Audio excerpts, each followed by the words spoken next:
देखना चाहिए। और कहते हैं कि इतिहास की दो प्रकार की गतियां होती हैं, एक वो कहते हैं कि हॉरिजॉन्टल डायमेंशन और एक इतिहास का वर्टिकल डायमेंशन। जो तमाम तथ्यपरक इतिहास हम पढ़ते हैं वो वर्टिकल डायमेंशन, डिस्क्रिप्टिव, विवरणात्मक इतिहास है। लेकिन उस विवरणात्मक इतिहास की सार्थकता तब तक नहीं है जब तक उसके वर्टिकल डायमेंशन या उसके ऊर्ध्वाधर आयाम से हम परिचित नहीं होते, जिसको एडमंड बर्क ने कहा कि the real capital of a nation. जो उसका सांस्कृतिक एथोस है, जो उसका कल्चरल एथोस है किसी राष्ट्र का, वो तय करता है। और इसलिए भारतवर्ष में जब इतिहास को परिभाषित किया गया तो आचार्यों ने कहा कि धर्मार्थ काम मोक्षाणाम उपदेश समन्वितम इतिवृत्तम कथायुक्तम इतिहास प्रचक्षते। कि इतिहास का की अपनी एक विशिष्ट भूमिका है, वो हमारे धर्म अर्थ काम और मोक्ष चतुर्विध पुरुषार्थों की श्रीवृद्धि करने वाला होना चाहिए कथाओं और उपदेशों के माध्यम से। तो इतिहास की आधुनिक दृष्टि क्या है और इतिहास की परंपरागत दृष्टि क्या है, इस पर हमको ध्यान देना चाहिए। यदि वो कल्चरल एथोस, यदि वो सिविलाइजेशनल एथोस, यदि वो रियल कैपिटल हमारे इतिहास को परिभाषित नहीं करती तो उस इतिहास का कोई मतलब नहीं। इतिहास में तो फिर राम और रावण दोनों हुए हैं। और सबसे लेटेस्ट उसके उदाहरण टी.एस. इलियट, अंग्रेजी का बड़ा कवि है, सब लोग जानते हैं उसको।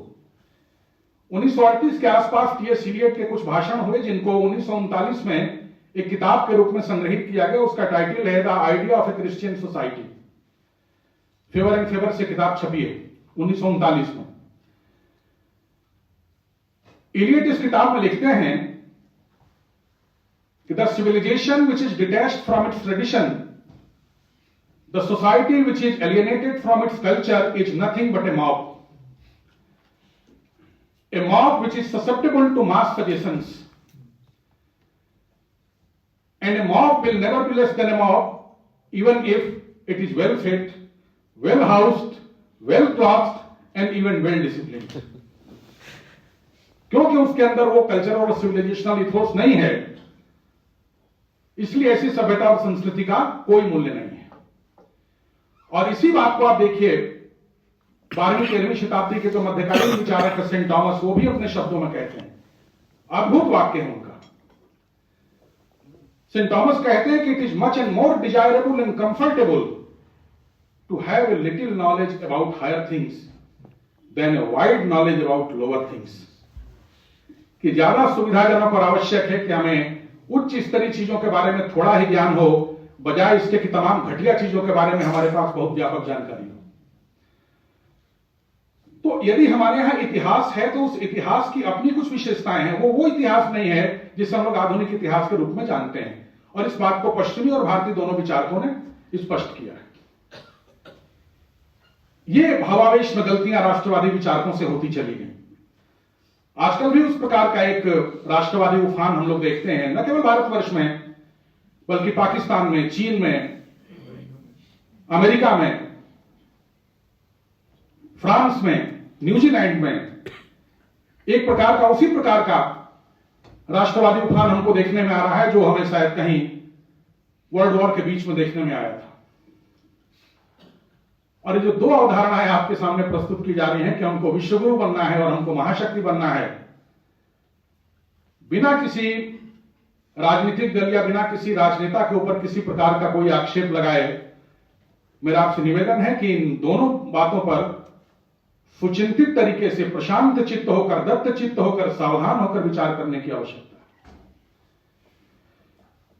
दुनिया की हर एक सभ्यता को अपनी तासीर और अपनी सामर्थ्य के अनुरूप प्रवर्तक आचार्य प्राप्त हुए हैं और दुनिया की हर सभ्यता को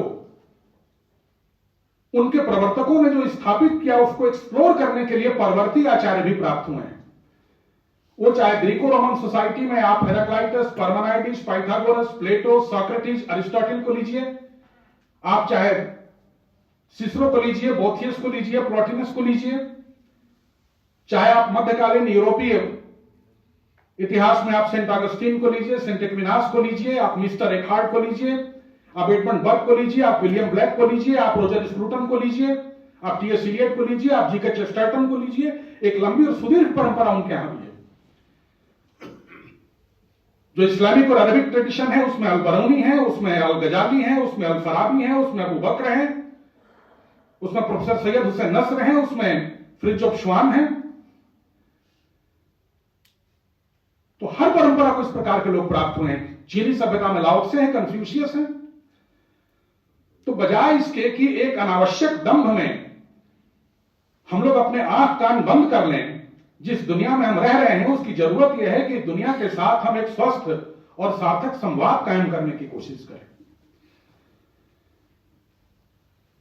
इसी तरीके से जिसे आजकल हम लोग कह रहे हैं कि हम इतने साल में विश्व शक्ति बन जाएंगे, इन राजनेताओं से पूछा जाना चाहिए कि विश्व शक्ति के रूप में भारत को उभारने के आपके एट्रीब्यूट्स क्या हैं, आपके आधार क्या हैं।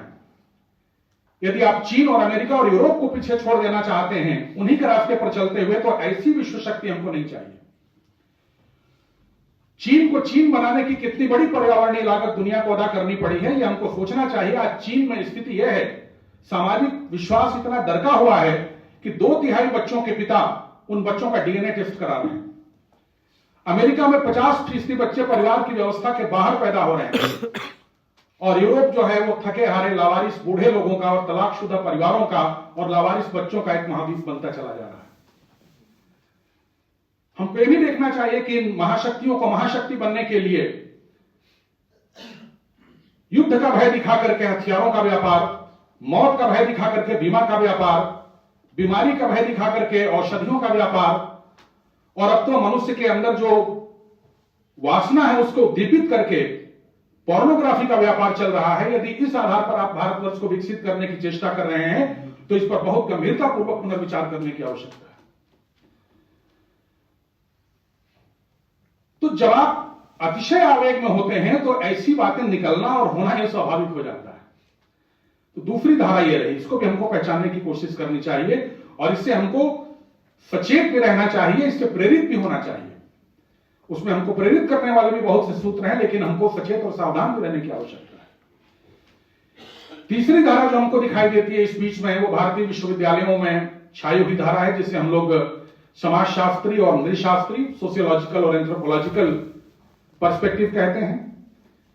इसके साथ हम लोग जो मार्क्सियन पर्सपेक्टिव है उसको भी जोड़ सकते हैं। भारतवर्ष में जो भी शोध कार्य हो रहे हैं, विश्वविद्यालयों का जो विद्या विमर्श है, वो अभी भी इन्हीं सिद्धांतों के द्वारा परिचालित हो रहा है। लेकिन समाजशास्त्र की जो अपनी आंतरिक विसंगतियां हैं, या नृविज्ञान की, एंथ्रोपोलॉजी की अपनी जो आंतरिक विसंगतियां हैं, उन पर भी हमको ध्यान रखना चाहिए। हमारे यहां लखनऊ में लखनऊ स्कूल ऑफ सोशियोलॉजी के एक अंतर्राष्ट्रीय ख्याति प्राप्त विद्वान हुए हैं प्रोफेसर ए.के. सरन, सर जानते हो। Professor A K. सरन इस बात को कहते हैं कि यदि औद्योगिक क्रांति ना हुई होती तो समाजशास्त्र जैसा विषय ही अस्तित्व में आया होता। औद्योगिक क्रांति के तर्कों के प्रति मनुष्य को सह्य बनाने के लिए समाजशास्त्र जैसा विषय अस्तित्व में आया, और यदि साम्राज्यवाद न आया होता तो एंथ्रोपोलॉजी या नृविज्ञान जैसा विषय न आया होता। नृविज्ञान में आप ऑस्ट्रेलोपिथेकस, रामापिथेकस, पेकिंग मैन, जावा मैन, निएंडरथल मैन, इनका अध्ययन करते हैं। कौन करता है? यूरोप का मनुष्य करता है। वो मैन है, हम एंथ्रोपो हैं, मैन लाइक, जो मनुष्य की तरह दिखते हैं, उनका अध्ययन वो करते हैं जो मनुष्य हैं। ये जो उनका सिविलाइजिंग मिशन चला, उस सिविलाइजिंग मिशन के पीछे जो तर्क चला, यही तर्क था।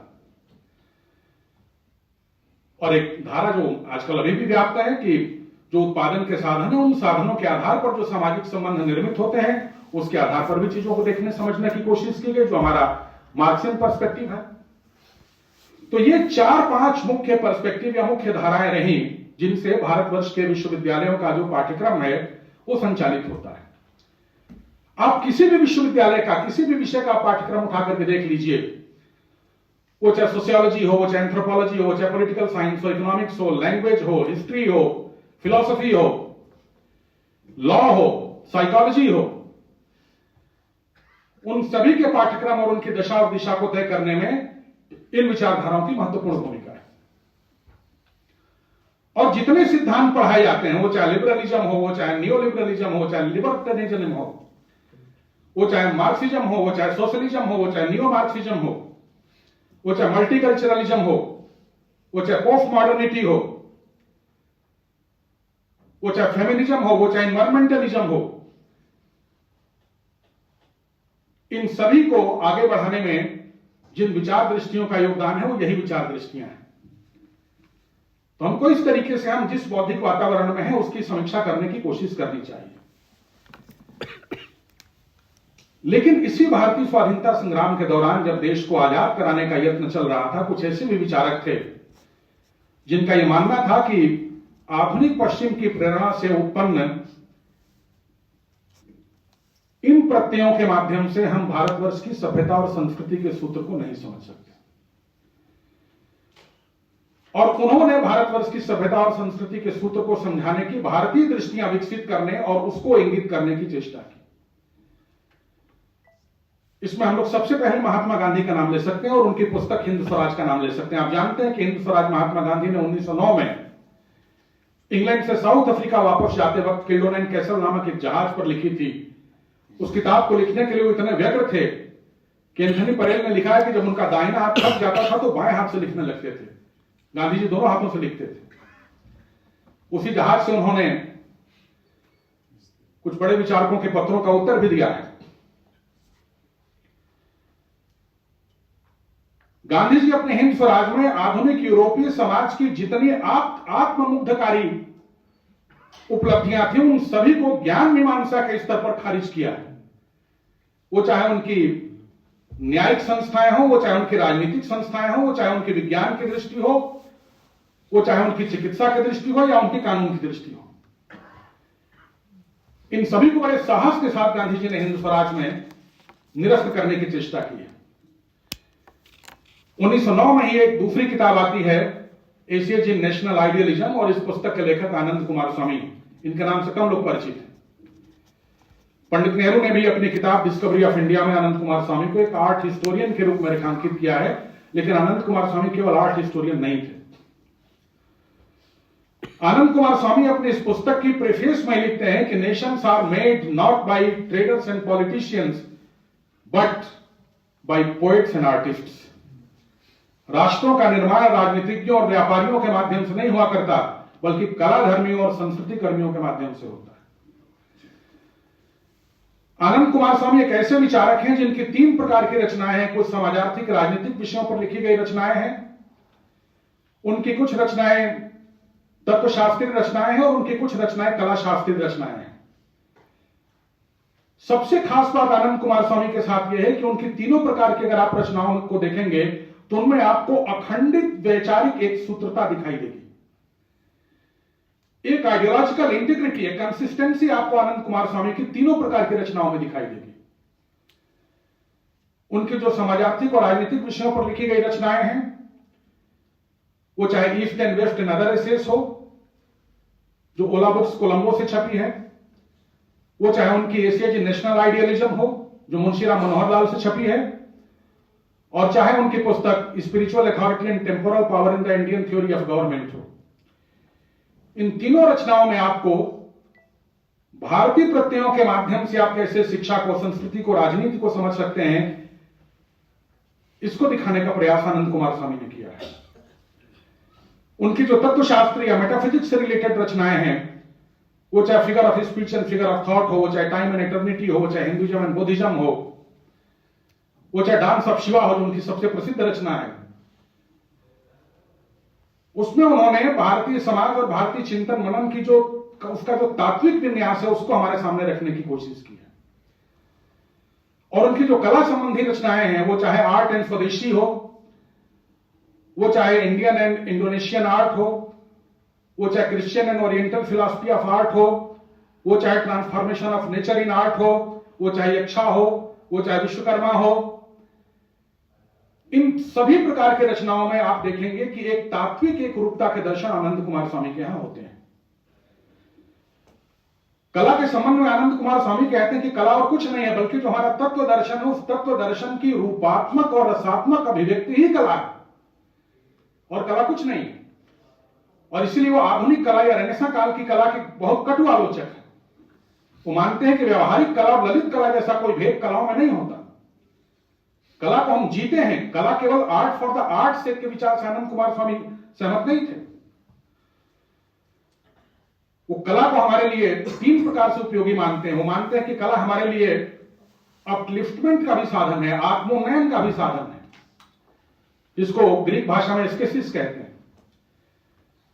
वो हमारे लिए आत्म परिपूर्णता का भी साधन है, वो हमारे लिए सेल्फ फुलफिलमेंट का भी साधन है, और वो हमारे लिए आत्म परिष्कार यानी सेल्फ रिफाइनमेंट या जिसे आजकल कैथारसिस कहा जाता है उसका भी साधन है। कला को इतने व्यापक फलक पर देखते हैं।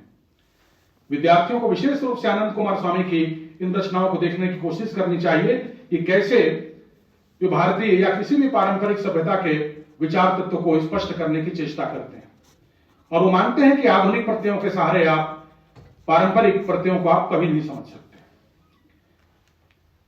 तीसरे विचारक जिनको आप ले सकते हैं इस क्रम में, वो आप स्वामी विवेकानंद को ले सकते हैं। और स्वामी विवेकानंद ने कुछ ऐसे सवाल हमारे सामने खड़े किए जो सवाल अभी तक अनरिजॉल्व्ड हैं।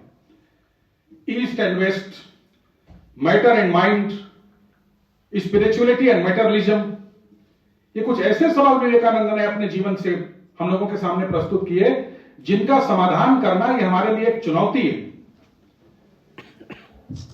अगले विचारक आप रविन्द्रनाथ टैगोर को ले सकते हैं। 16 और 17 के बीच में रविन्द्रनाथ टैगोर ने भारत, इंग्लैंड और जापान में अपने कुछ भाषण दिए हैं।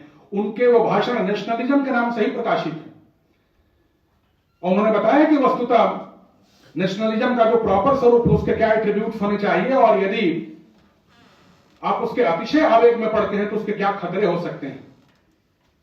इन दोनों बातों की तरफ रविन्द्रनाथ टैगोर ने इशारा किया है। इसी बीच में एक नाम आता है बद्री शाह, भी हमने चर्चा की थी। बद्री शाह की एक पुस्तक आती है दैशिक शास्त्र। बद्री शाह ने यह पुस्तक लोकमान्य तिलक को समर्पित की है, और इस पुस्तक का अवलोकन करने के लिए उन्होंने गांधी जी के पास इसको भेजा था 1921 में। गांधी जी ने इस पुस्तक के ऊपर अपनी टिप्पणी करते हुए लिखा है कि पहले तो मैं इस पुस्तक के अर्थ को नहीं समझ पाया, लेकिन जब मैंने सांगोपांग इस पुस्तक को पढ़ा, आद्योपांत पढ़ा, तो मेरी यह स्पष्ट मान्यता है कि जिन महाविद्यालयों में भी राजनीति शास्त्र को एक विषय के रूप में पढ़ाया जाता हो, वहां पर इस पुस्तक का पठन पाठन अनिवार्य कर देना चाहिए। वो कहते हैं कि यदि आप राजनीति शास्त्र को गीता और उपनिषदों की भाषा में समझना चाहते हैं तो आपको दैशिक शास्त्र के माध्यम से उसे समझने की कोशिश करनी चाहिए। यह पुस्तक अप्राप्य थी, लेकिन पुनरुत्थान विद्यापीठ अहमदाबाद ने इसका पुनर्प्रकाशन किया है हिंदी में, और अंग्रेजी में भी इसका एक प्रकाशन हुआ है काशी हिंदू विश्वविद्यालय के द्वारा, हालांकि वो बहुत अच्छा अनुवाद नहीं है।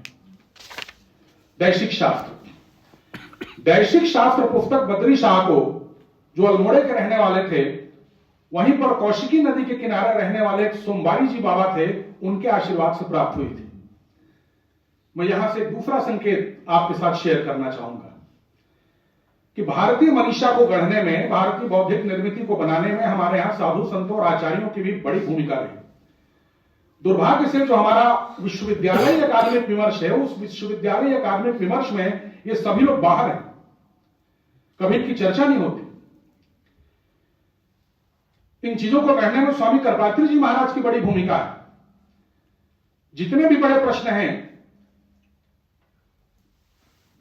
वो चाहे आरएसएस का हिंदू धर्म हो और वास्तविक हिंदू धर्म हो, उसके ऊपर उन्होंने अपनी पुस्तक लिखी। वो चाहे आर्य समाज का हिंदू वर्जन हो और चाहे सनातन हिंदू वर्जन हो, उसके ऊपर उन्होंने वेदांत पारिजात की रचना की। फादर कामिल बुल्के की रामायण से असहमत होकर के उन्होंने रामायण मीमांसा लिखी। श्रीमद् भागवत के रास पंचाध्याय पर जो टीका टिप्पणियां होती थी भगवान कृष्ण के चरित्र को लेकर के, उसका प्रत्युत्तर देने के लिए उन्होंने भागवत सुधा की रचना की। और करपात्री जी महाराज ने जेल में रहते हुए मार्क्सवाद और रामराज्य जैसी एक ऐसी पुस्तक लिखी जिसमें उन्होंने आधुनिक पाश्चात्य दर्शन की एक बड़ी गहरी आंतरिक मीमांसा प्रस्तुत की है। संस्कृति का क्या स्वरूप है, अगर आपको इसको समझना है तो आपको स्वामी ब्रह्मानंद सरस्वती के लेखों को देखना पड़ेगा। दिग्देश काल मीमांसा के नाम से मोतीलाल शास्त्री ने समूचे भारतीय इतिहास के उत्थान और पतन के दौर को रेखांकित किया है। हमको जानना पड़ेगा।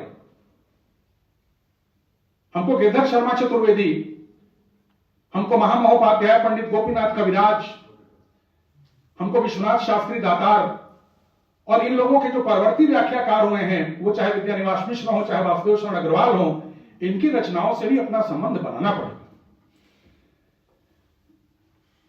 इनका महत्वपूर्ण योगदान है। तो बद्री शाह, और बद्री शाह के बाद जिनका मैं नाम लेना चाहूंगा श्री अरविंद। श्री अरविंद के सामने एक प्रश्न खड़ा हो गया। एक अंग्रेज था विलियम आर्चर नाम का व्यक्ति, उसने सवाल खड़ा कर दिया कि इज इंडिया सिविलाइज्ड? ऐसे अभी भी लोग हैं। उसने सवाल खड़ा किया कि क्या भारतीय सभ्य हैं? Is India civilised? हालांकि उस समय एक बड़े भारतविद थे सर जॉर्ज वर्डवुड, उन्होंने इस सवाल का जवाब दे दिया था, लेकिन महर्षि अरविंद ने लिखा है कि इतना महत्वपूर्ण सवाल है कि इसका बहुत ही व्यवस्थित और बहुत विशद जवाब देने की आवश्यकता है। और इसके लिए उन्होंने जिस पुस्तक को लिखा उसका टाइटल है the foundations of Indian culture, भारतीय संस्कृति के आधार।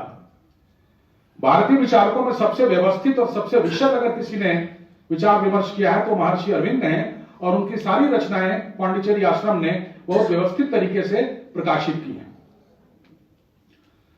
फाउंडेशंस ऑफ इंडियन कल्चर नाम की जो किताब है वो 5 खंडों में है। एक ही किताब है, उसके उन्होंने 5 खंड कर रखे हैं।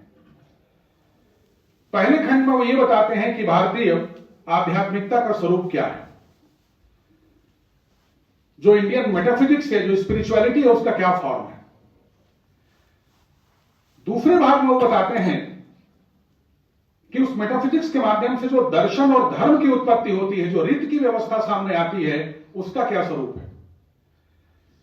फिर वो ये बताते हैं कि उस रीत को धारित करने वाले, उस धर्म को और दर्शन को धारित करने वाले समाज के क्या लक्षण हैं। फिर अगले भाग में वो बताते हैं कि उस समाज को पोषित करने के लिए उस अर्थनीति के क्या लक्षण हैं। और अंतिम भाग में बताते हैं कि इस पूरे प्रकल्प को सुरक्षित रखने में राजनीति विद्या की क्या भूमिका है। अपने आप में एक समग्र पुस्तक है, इसको हम लोगों को देखना और पढ़ना चाहिए। और आखिरी विचारक आप कह सकते हैं आजादी के बाद 1965 में पंडित दीनदयाल उपाध्याय के 4 भाषण हैं एक आत्म मानववाद के नाम से, जो उन्होंने अप्रैल 65 में बंबई में दिए थे। किसी भी रिसर्च स्कॉलर को, किसी भी अध्येता को उन भाषणों को 2 दृष्टियों से पढ़ना चाहिए। एक तो जो उसका कंटेंट है उसकी दृष्टि से, और दूसरा जो उसकी प्रस्तुति है उसकी दृष्टि से। आप सिनॉप्सिस लिखते हैं, कोई पेपर लिखते हैं, उसका क्रम कैसे होना चाहिए। एक वाक्य दूसरे वाक्य के साथ, एक पैराग्राफ दूसरे पैराग्राफ के साथ, एक खंड दूसरे खंड के साथ कैसे इंटरलिंक्ड होना चाहिए, कैसे उसमें कोई मिसिंग चीज नहीं होनी चाहिए।